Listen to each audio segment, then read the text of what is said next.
Bienvenue dans cette nouvelle édition du Morning News. Au sommaire, le Djibouti vibre au rythme de la campagne électorale en vue de la présidentielle du 9 avril. Le président sortant, Ismaïl Omar Guelleh, fera face à l'homme d'affaires Zakaria Ismail Farah. Qui de l'expérience ou du renouveau l'emportera? Un gros plan à suivre. Aucun pays ne doit être laissé derrière. C'est ce qu'estime l'Union africaine qui s'active pour couvrir les besoins du continent en vaccins anti-Covid-19. Pour l'heure, 16 millions de doses ont été distribuées dans une trentaine de pays. Et puis un lion camerounais reste indomptable. Francis Ngannou a été propulsé dimanche au sommet de l'UFC. Il fait depuis les choux gras de la presse internationale. Retour sur son parcours extraordinaire dans ce journal. Mais tout d'abord, une cérémonie d'hommage au président John Magufuli a viré au cauchemar en Tanzanie. 45 personnes ont perdu la vie et 37 autres ont été blessées dans une bousculade alors qu'elles tentaient d'entrer dans un stade de Dar es Salaam pour un ultime adieu au chef de l'État, officiellement décédé le 17 mars de problèmes cardiaques dont il souffrait depuis une dizaine d'années. Rappelons que la vice-présidente Samia Suluhu Hassan a pris sa succession, devenant ainsi la première femme à diriger la Tanzanie. La campagne électorale bat son plein à Djibouti. Une dizaine de rassemblements sont programmés jusqu'au 7 avril. Le président sortant Ismaïl Omar Guelleh, qui brigue un 5e mandat, a fait de la protection sociale un des grands axes de son projet de société. Il promet, s'il est élu, de mettre en place un système d'assurance santé qui couvre l'ensemble de la population. Reportage de nos envoyés spéciaux à Djibouti. L'Afrique est le continent où la couverture de la sécurité sociale est à son plus bas. La couverture par les régimes légaux de sécurité sociale est très limitée et largement confinée aux travailleurs de l'économie formelle et de leurs familles. Beaucoup de personnes travaillant dans le secteur informel sont donc confrontées à des difficultés d'accès aux services de santé en raison de contraintes financières. Une question sur laquelle se penche actuellement le gouvernement djiboutien. L'extension de la protection sociale au secteur informel exige d'innover et de prendre en compte les caractéristiques de ces travailleurs dont l'activité est irrégulière et relativement peu rémunératrice. Un système permettant à la fois de se constituer une épargne dans laquelle puiser en cas d'inactivité, mais aussi s'assurer serait l'idéal. Djibouti souhaite mettre en place un système d'assurance santé qui couvre l'ensemble de la population, mais au-delà de la problématique liée au financement de ce projet, il faut également prendre en compte l'aspect sociologique de la question. En effet, être affilié à une assurance maladie ne rentre pas dans les mœurs du Djiboutien moyen. La notion d'assurance maladie échappe à ces personnes. Donc, il faudrait trouver une solution en faisant une campagne pour l'assurance maladie. Mais il n'y a pas meilleur que la création de mutuelles communautaires de santé pour chaque groupe de travailleurs. Les chauffeurs de taxi, les chauffeurs de minibus, les charcharis, la vendeuse de beignets et tout ça, n'est-ce pas? C'est toute une catégorie de notre population qui doit nous accompagner pour la consolidation de l'assurance maladie. Assurer à tous les Djiboutiens l'accès aux soins de santé essentiels reste l'objectif du candidat Ismaïl Omar Guelleh. Après les félicitations du secrétaire général des Nations Unies pour sa gestion de la pandémie au Covid-19, l'homme veut désormais aller plus loin dans la poursuite des objectifs du millénaire pour le développement, notamment en matière de santé. Et face au président Omar Guelleh, un seul candidat, Zakaria Ismail Farah, qui, il y a encore quelques mois, n'était qu'un simple homme d'affaires. Il se présente désormais comme le symbole de la lutte contre l'immobilisme. Mais que propose-t-il concrètement au peuple djiboutien? Élément de réponse avec nos envoyés spéciaux sur place. Redonner à l'école publique ses lettres de noblesse, l'une des promesses de campagne du candidat indépendant Zakaria Ismail Farah. Selon ce dernier, les établissements scolaires publics de Djibouti ont été délaissés par les autorités, réduisant ainsi la qualité de l'enseignement dispensé aux enfants de classe populaire. Il promet d'y remédier s'il remporte le scrutin présidentiel du 9 avril prochain. Autrefois, nous inscrivions nos enfants dans les écoles publiques. Aujourd'hui, l'école publique a perdu sa valeur. Les plus riches préfèrent inscrire leurs enfants dans les écoles privées. Et la grande masse se trouve abandonnée. Les enseignants qui sont payés par l'État, logés par l'État, ouvrent des écoles privées pour se faire de l'argent et délaissent l'école publique. Il faut revaloriser l'école publique. Il faut redonner à l'école publique ses lettres de noblesse. Pour le candidat du MDEND, Djibouti ne peut se construire sans une éducation de qualité.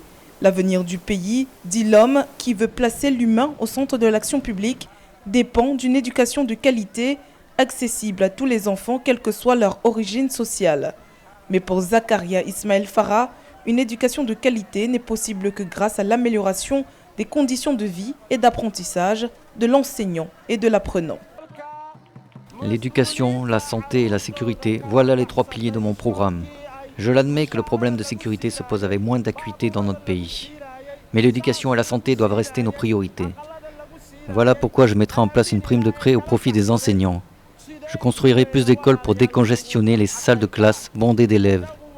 Bien sûr, nous les climatiserons également car la chaleur excessive qu'il fait dans notre pays déconcentre les élèves et les enseignants. Il faut redonner au peuple djiboutien sa valeur et sa fierté. Le candidat Zakaria Ismaël Farah poursuit sa campagne électorale afin de présenter sa vision aux électeurs djiboutiens. Ce lundi 29 mars, c'est dans la localité de Bok qu'il a tenu un meeting avec toujours pour leitmotiv réaliser l'alternance à la tête de Djibouti dès le soir du 9 avril 2021. Et sachez qu'Africa 24 a déployé sur place un dispositif exceptionnel pour vous faire vivre les temps forts de la présidentielle du 9 avril à Djibouti à travers un journal de campagne, des débats et un débriefing des experts à suivre quotidiennement jusqu'au 7 avril sur notre antenne. Dans l'actualité également au Tchad, l'opposition tente le tout pour le tout. À quelques jours de la présidentielle du 11 avril, Succès Mara, leader du parti Les Transformateurs, a tenté dans un courrier de convaincre le président Idriss Déby Itno de ne pas briguer un 6e mandat. Le document contient 5 propositions pour une alternance qui libère, selon l'opposant, les énergies du peuple et consacre la sortie honorable et la protection à vie du président Idriss Déby Itno. Une initiative qui, selon les observateurs, n'a que peu de chances de faire plier le maréchal en pleine campagne pour le scrutin du 11 avril. À ce propos, les conditions sont-elles réunies pour des élections calmes et apaisées au Tchad ? Eh bien, la question se pose alors que les conflits intercommunautaires se multiplient et fragilisent la cohésion sociale. La sécurité est donc naturellement au cœur des enjeux. Les détails avec Marie-Raphaël Antolo. Depuis le début de l'année, des violences intercommunautaires se sont multipliées et ont gagné plusieurs régions du Tchad. Bien que des efforts y soient consacrés depuis la réélection du président Idriss Déby Itno en 2016, le pays reste tout de même secoué par ces conflits. Le sud du Tchad, au climat plus clément et à la végétation plus verte, attire depuis longtemps les éleveurs des zones sahéliennes désertiques du nord. Les nomades arabes qui s'y sont installés s'opposent aux agriculteurs autochtones dans des conflits fonciers. Tout ce que nous pouvons retenir pendant ces années, c'est la restriction des libertés publiques. Voilà. Les questions d'ordre économique n'ont pas réellement été abordées durant tout ce mandat. Aujourd'hui, le Tchad, c'est essentiellement des inégalités sociales. Vous avez une fracture sociale énorme entre les populations du Nord et les populations du Sud, qui est un héritage, évidemment, du mandat de Hissène Habré. Donc, l'élection d'Idriss Déby, l'avènement d'Idriss Déby au pouvoir avait suscité beaucoup d'espoir. En termes de réconciliation nationale, en termes de cohésion, nous sommes loin de cela. Et l'image de ces bureaucrates qui Idriss Déby présente à l'étranger, cette image reste contrariée fortement au plan intérieur. Le 6 janvier 2021, des pics de violence intercommunautaires ont été recensés dans les localités de la Tandjilé, du Sila, du Ouida et au Grand Mayo-Kébi. Dans un rapport du 17 février 2021, au moins 35 personnes ont été tuées dans des affrontements entre éleveurs et cultivateurs dans le sud du Tchad. Pour y remédier, le gouvernement a créé des unités spéciales pour le désarmement. Donc il est donc important que ce président puisse jouer la carte de l'apaisement en essayant d'organiser un dialogue national inclusif dans le cadre de gérer sa transition politique qui doit pouvoir justifier une alternative crédible d'accès au pouvoir au Tchad. Et Idriss Déby doit pouvoir tenir un discours de vérité à la classe politique tchadienne. Pour le président Déby Itno, le regain des tensions s'explique principalement par les nombreuses armes à feu en circulation au Tchad venues des pays voisins en proie à de de graves conflits armés. Conscients des pertes humaines et matérielles engendrées par ces conflits, les Tchadiens attendus aux urnes le 11 avril 2021 ont également à cœur de choisir un président ayant la capacité de faire cesser ces conflits. Pour se débarrasser de la Covid-19, l'Afrique a besoin de vacciner au moins 60% de sa population. C'est ce qu'estiment les centres africains de prévention et de lutte contre les maladies. L'accord signé avec le laboratoire américain Johnson & Johnson pour la livraison de 400 millions de doses aux pays de l'Union africaine arrive donc à point nommé. Explication avec Mildred Yamoufwa. L'Afrique intensifie sa course au vaccin contre le coronavirus. Les autorités trouvent actuellement des moyens pour garantir un accès adéquat et équitable aux vaccins afin de prévenir l'insuffisance. À ce jour, plus de 16 millions de doses ont été distribuées à travers le continent et de ce nombre, 7,2 millions de doses ont déjà été administrées, ce qui signifie les progrès importants réalisés dans le processus de vaccination selon le Centre africain de contrôle et de prévention des maladies. A total of 18 member states have received vaccines outside of the COVAX facility. Au total, 18 États membres ont reçu des vaccins en dehors de l'initiative COVAX par le biais d'accords bilatéraux, ce qui a permis de recevoir plus de 10 millions de doses à ce jour. En ce qui concerne le mécanisme AVAT, 9 États membres ont reçu des envois de vaccins totalisant 723 000 doses issues du don de l'opérateur MTN. Nous sommes en bonne voie de finaliser des contrats pour obtenir les 270 millions de doses de vaccins annoncées plus tôt par le président Cyril Ramaphosa, ce qui est un développement très important dans notre processus de vaccination. Pour renforcer le processus de vaccination à travers le continent, Africa CDC a lancé un programme de formation d'agents sanitaires dans plusieurs États membres. En outre, un total de 500 participants issus de 20 pays africains, y compris des infirmiers, cliniciens et des spécialistes de la vaccination, ont été formés à ce jour sur la vaccination contre le Covid-19. À défaut d'un accès rapide au vaccin, nous continuerons d'être mis au défi, des vies continueront d'être perdues et nos économies continueront de se battre. La bataille doit être collective, sinon nous nous battrons très longtemps sans succès. Même si l'Afrique connaît une amélioration globale dans la gestion de la pandémie, il est important de continuer à respecter les règles d'hygiène et de contrer la désinformation. Selon les experts sanitaires, l'Afrique compte à ce jour plus de 4 millions de cas de Covid-19 et 110 000 décès. Des ruelles de Batié au Cameroun au sommet de l'UFC. À 34 ans, Francis Ngannou a été sacré champion du monde des poids lourds d'arts martiaux mixtes. Il n'a eu besoin que de 52 secondes dans le deuxième round pour mettre KO l'Américain Stipe Miocic. Une revanche sur son adversaire et une revanche sur le destin. José Douglas. Un lion reste indomptable tout le temps qu'il est debout. Au Ultimate Fighting Championship, UFC, le Camerounais Francis Ngannou a pris une belle revanche sur l'Américain Stipe Miocic en lui infligeant un KO dévastateur au deuxième round pour lui ravir le titre des poids lourds dans la Ligue américaine d'arts martiaux mixtes MMA. Mais au-delà du résultat, il faut savoir qui est Francis Ngannou, que nous avions reçu en 2017 à la suite d'un document de l'équipe. Né à Batié, 5 septembre 1986, il nous ramène dans son village. Ngannou, c'est un natif de Batié. Batié, c'est une ville dans l'ouest du Cameroun, dans la région de l'ouest.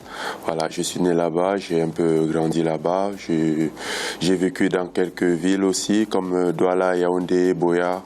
Mais bon. Francis Ngannou, très futé mais intelligent, n'a pas manqué sa deuxième chance face à un adversaire qui n'a jamais existé dans ce combat, disputé à huis clos à Las Vegas. Et pourtant, il voulait exercer un autre métier.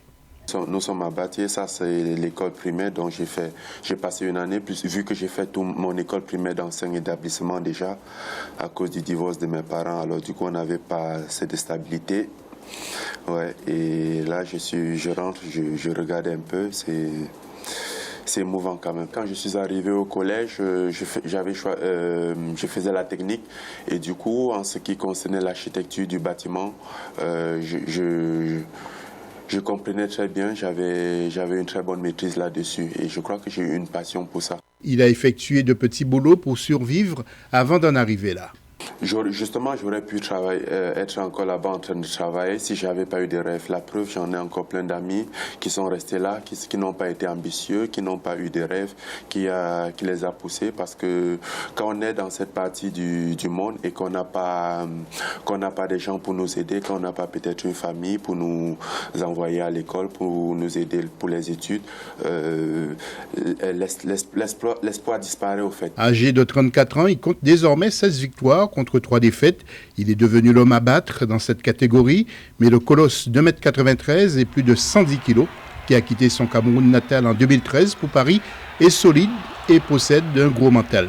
Depuis la nuit du 27 au 28 mars 2021, il confirme qu'il fait désormais partie des grandes légendes du MMA. Son adversaire est Stipe Miocic.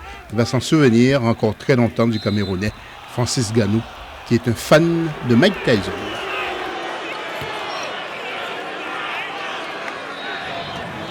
Ce journal a été réalisé par l'ensemble de la rédaction. Merci pour votre fidélité. Restez sur Africa 24, l'info continue.